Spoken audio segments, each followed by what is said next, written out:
అందరికీ నమస్కారం. తెలుగు కథల పరిహారాలు ఫ్రమ్ యూకే ఛానల్కి స్వాగతం.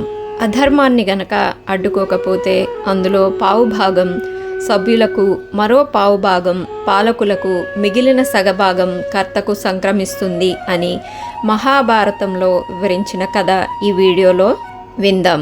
శకుని దుర్యోధనుడి ఆడిన కపట జూదంలో ధర్మరాజు బలిపశువుగా మారిపోయాడు.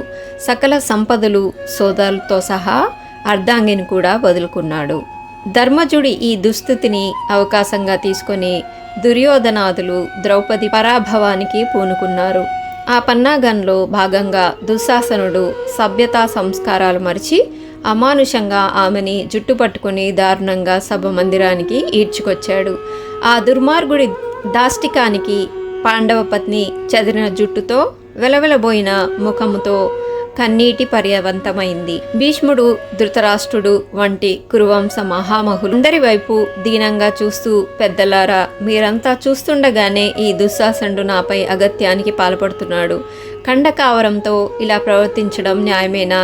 ధర్మాలన్నీ తెలిసిన మీరు దీన్ని సమర్థిస్తారా అంటూ ఆవేదనతో నిలదీసింది. జరుగుతున్న ఘోరాన్ని కళ్ళప్పగించి చూస్తున్నారే కానీ ఒక్కరూ నోరు మెదపలేదు. చివరికి దుర్యోధనుడి సోదరుడు వికర్ణుడు ధర్మబద్ధుడై ప్రతిస్పందించాడు. పక్షపాతం లేని బుద్ధిమంతులంతా పాంచాలి అడిగిన ప్రశ్నపై సమాలోచించాలి, మనకెందుకులే అని ఊరుకుంటే అందరికీ అది నరకహేతువు అవుతుంది అన్నాడు. కానీ వికర్ణుడు మాటను ఎవరూ లెక్క చేయలేదు. పరోక్షంగా దుర్యోధనుని ప్రోత్సహిస్తున్నట్లుగా మౌనం వహించారు.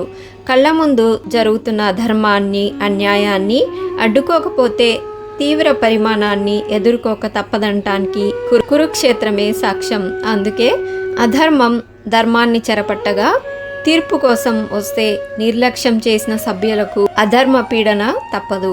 భయంతో బెరుకుతోనో అధర్మాన్ని గనక అడ్డుకోకపోతే అందులో పావు భాగం సభ్యులకు, మరో పావు భాగం పాలకులకు, మిగిలిన సగభాగం కర్తకు సంక్రమిస్తుంది అని మహాభారతం స్పష్టం చేసింది.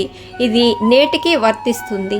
మన ఎదుట జరిగే అన్యాయాలు, అక్రమాలను మనకెందుకులే అనుకునే ఉదాసీన ధోరణి లేదా బాధ్యతారాహిత్యం మానవత్వానికి విఘాతం. మీకు గనక ఈ వీడియో నచ్చినట్టయితే తప్పకుండా లైక్ చేసి కమెంట్ చేయండి.